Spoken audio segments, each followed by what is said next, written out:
In the 1960s, Christmas was a race against the calendar. Just 4 weeks of anticipation as families chased wonder in a world of real pine, homemade paper chains, and bustling crowds drawn to glowing shop windows. Nearly 9 in 10 homes gathered around flickering television sets, but gift piles remained small and memories grew large. What if the lost secrets of that simple, heartfelt season could change how we celebrate now? Let's rediscover what we left behind. Thanksgiving night signaled the official start. By the next morning, city streets and small town squares came alive. Storefronts along Main Street and Fifth Avenue unveiled their holiday windows, each one a miniature world behind glass. Children pressed mittened hands to the panes, faces lit by toy trains circling snowy villages and mechanical elves that danced in slow, jerky loops. These displays were not churned out by machines. Months before, artists and carpenters worked in secret, sketching, painting, and wiring up scenes that would ignite the season's first gasp of wonder. The unveiling drew crowds, parents hoisting children onto shoulders, neighbors greeting each other in the cold, everyone bundled against the wind, all sharing a single moment of anticipation. The calendar left little time for dawdling. With most stores closed on Sundays and evenings, weekends became a crush of shoppers weaving through garlands and colored bulbs strung overhead. The air carried the scent of roasting chestnuts and the sound of Salvation Army bells. Downtown trips were an event, sometimes the only time a family from the suburbs would visit the city all year. As dusk settled, homes and apartments flickered to life. By 1960, nearly 9 out of 10 living rooms glowed with the light of a television. Families gathered for the one-night-only broadcast of a holiday special, the kind that later became legend. There was no pausing, no rewatching. If you missed it, you waited another year. In those hours, millions experienced the same story at the same time together. And outside, the windows kept glowing, silent proof that the season had truly begun. The front door swings shut, and the world outside fades. In the living room, boxes appear, some battered, some marked with last year's tape. The heart of Christmas begins with hands, not wallets. Families gather around a real pine or fir, often lopsided or a little too tall for the ceiling. Needles prick fingers as the tree is wrestled upright, the scent of sap and cold air clinging to coats. There is laughter, sometimes a debate about which side faces the room, and always a pause for someone to trim a stubborn branch. Children cut colored paper into strips, linking them into long, uneven chains. The glue smears, the scissors stick, but the result, draped from curtains or across the mantel, belongs to everyone. Popcorn and cranberries become garlands, strung with sticky fingers and patience, each kernel and berry a small badge of effort.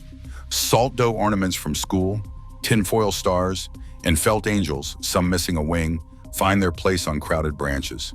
Lights are big and bright, bulbs in red, green, and blue, never quite matching, and always a few that refuse to glow.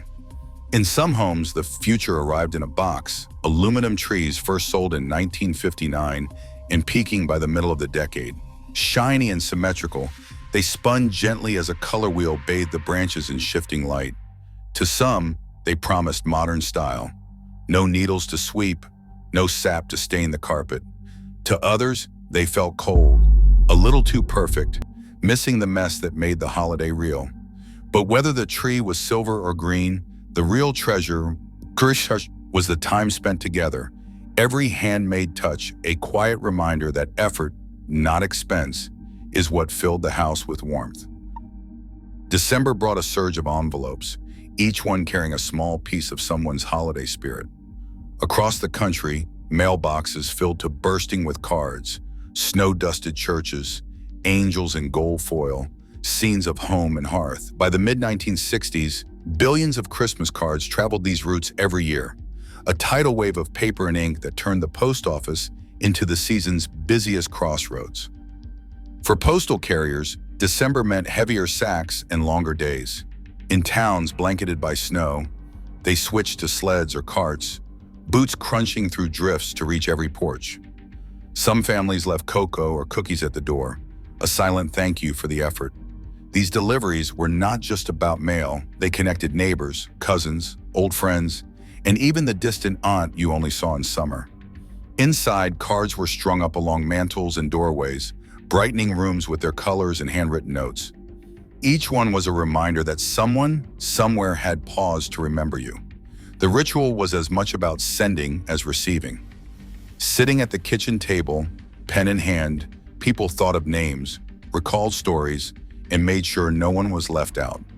Before gifts appeared under the tree, before wrapping paper crackled in the morning light, the season's first real magic arrived with the Daily Mail. Long before the first light crept through frosted windows, children lay awake, rehearsing every page of the Sears wish book in their minds. The catalog, thick as a phone book, had arrived weeks before, its corners worn soft from turning. Each child had circled a handful of dreams, maybe a bright red train, a doll with a change of clothes, or a board game promising laughter that might last all winter. But even the wildest hopes came with an unspoken understanding. 3 or 4 gifts if you were lucky, and stockings filled with oranges or a handful of hard candy. The waiting itself was part of the anticipation. When morning finally arrived, footsteps padded down the hall, hearts thudding in time with the promise of discovery. There were no mountains of presents, no piles threatening to swallow the tree. Instead, a few carefully chosen boxes sat waiting, their paper wrinkled at the corners, ribbons askew.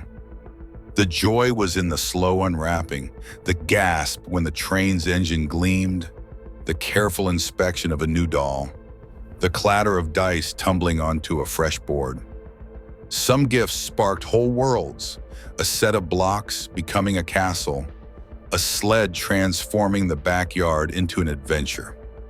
The true magic was not in the number, but in the hours spent building, imagining, and sharing, siblings kneeling together on the rug, inventing new games before the breakfast table was even set.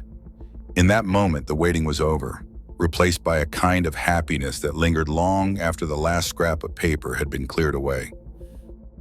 The meal drew everyone in, gifts unwrapped, breakfast cleared.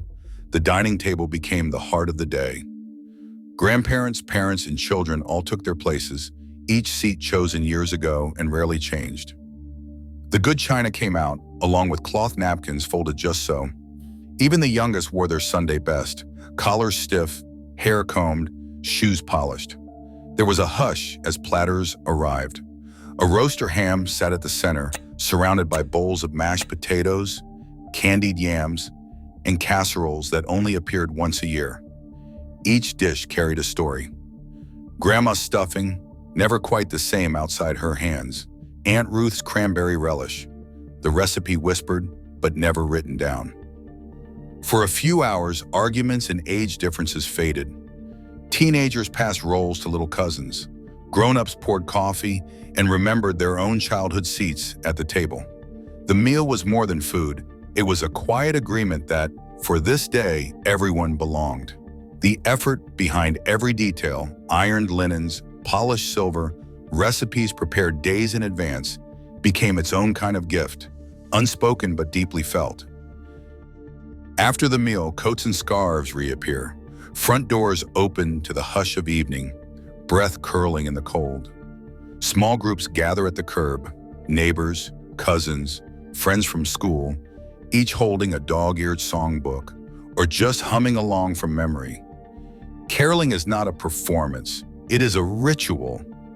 The same streets that bustled with shoppers now echo with voices, a patchwork of harmonies drifting from porch to porch. Sometimes a piano or accordion joins in from inside, windows cracked open to let the music spill out. Homeowners wait with plates of cookies or mugs of cocoa, ready for the knock. A few houses have porch lights burning just for the singers, an unspoken invitation to linger. On nearly every corner, the steady ring of a Salvation Army bell cuts through the night, drawing children to the red kettle with spare change from their pockets. The sound becomes part of the landscape, steady, bright, impossible to ignore. For some, joining a caroling route means braving snowdrifts and frozen toes. For others, it is a chance to visit the elderly or those who cannot leave home. Each song, each bell, weaves the neighborhood a little tighter. In the hush after the last verse, with snow falling and laughter fading, the warmth of belonging lingers long after the music ends. Today, the average American household spends over $1,000 on holiday gifts. Yet surveys show that longing for simpler, more meaningful traditions grows each year. The real gift is not abundance, but connection. What we choose to remember and what we choose to revive shapes how we celebrate now. Thank you for watching, and happy holidays.